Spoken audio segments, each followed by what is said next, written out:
безусловно, это любимый мой поэт Шарль Бадлер. У него очень много философских стихотворений о смысле жизни, очень много ярких образных сравнений.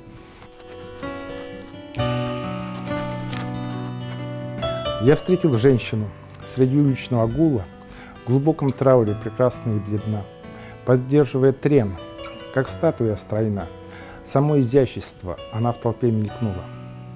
Я вздрогнул и застыл, увидев скорбный рот, таящий болью взгляд и гордую небрежность.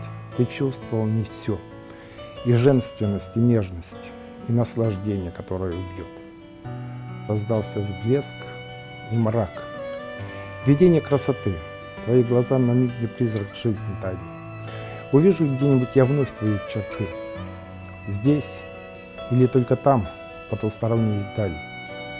Не знаешь ты, кто я, не ведаю, кто ты, но я б тебя любил, но это оба знаю.